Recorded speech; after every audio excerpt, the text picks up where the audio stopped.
Hello, I'm Patty Bode, and I'm the founder of the Remember Love Recovery Project, which is something I want to tell you about today. I am also an art educator, and I want to destigmatize addiction disorder. To destigmatize means to remove associations of shame or disgrace.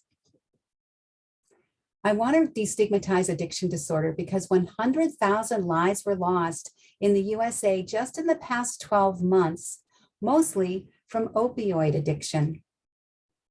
I want to destigmatize addiction disorder because my son, Ryan Bode Moriarty, died of an accidental heroin overdose in June of 2018.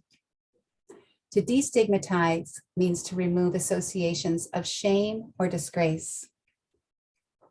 I want to destigmatize addiction disorder because the opposite of addiction is connection.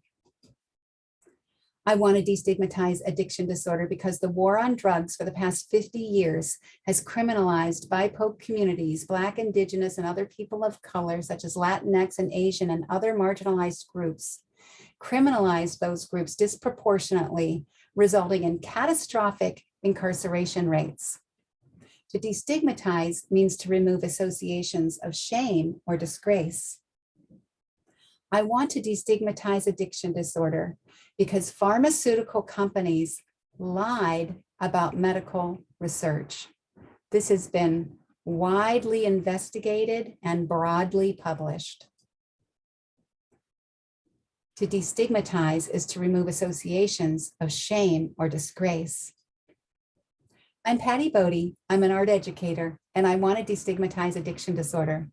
What can I do, and what do I want to know? I want to know if and how community connecting through art making can help destigmatize addiction disorder, because the research tells us the opposite of addiction is connection. In what ways can this happen from an art educator? As art educators, we are not therapists or counselors. Art educators are not legislators or doctors or treatment centers. We're not investigative journalists or clinicians.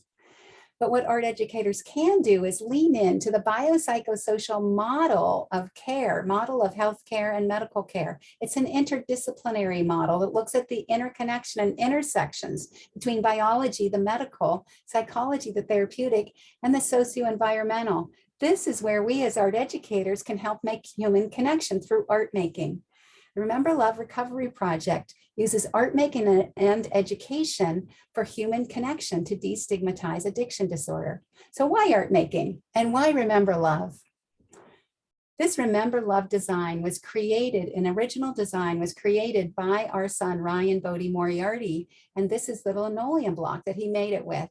He was inspired by his friend's music, and his friends had made a song called Remember Love. Ryan was also a visual artist of many dimensions, as well as a very practiced musician and writer and lyricist. These are some of his t-shirts, which are worn by many loved ones across the country. We took his linoleum block and made hundreds and hundreds of posters in that warm June day and hung them up in our backyard here as part of the celebration of his life. And when I saw Ryan's design blowing in the wind, I was reminded of the Buddhist tradition of prayer flags.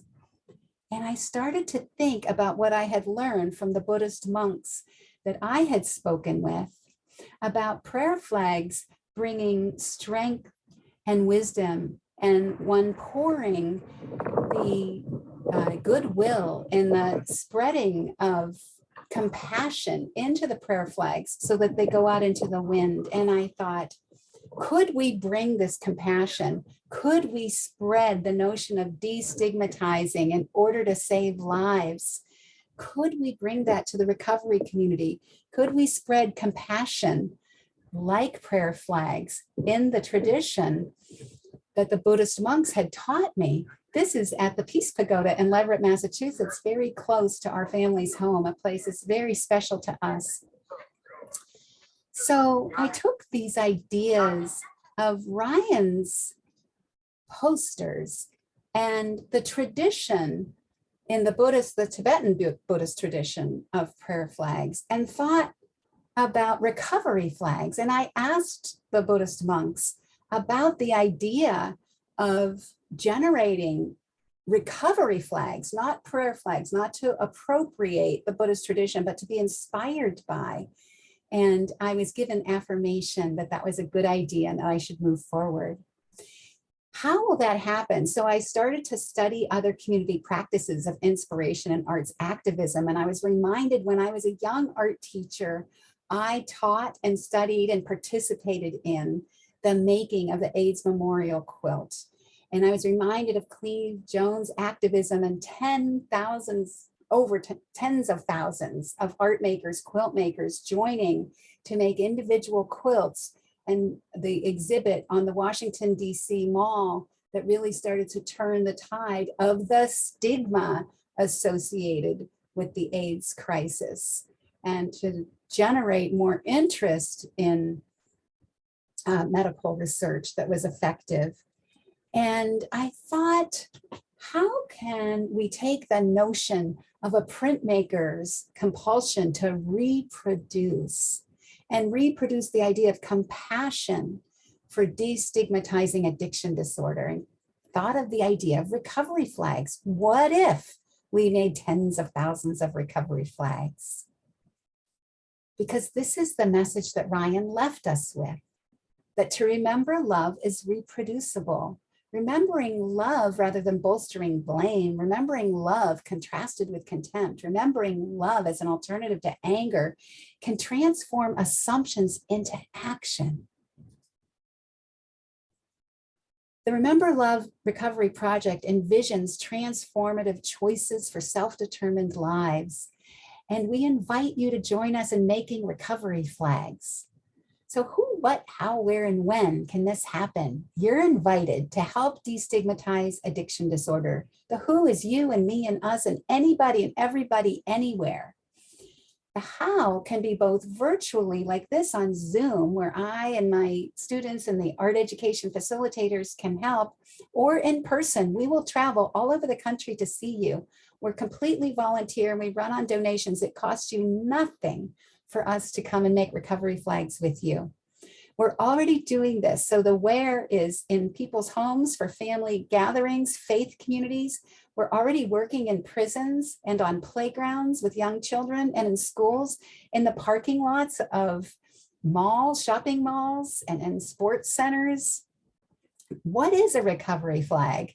It can be anything, any symbol, any image that you are compelled to pour into it to help destigmatize addiction disorder. People come to this with lots of different kinds of art practices and no art at all. Anybody can do it. You can write a favorite word on it or song or poem. You can paint, you can scribble on it, you can glue things to it. There's so many different ways to make recovery flags. All of these are welcome.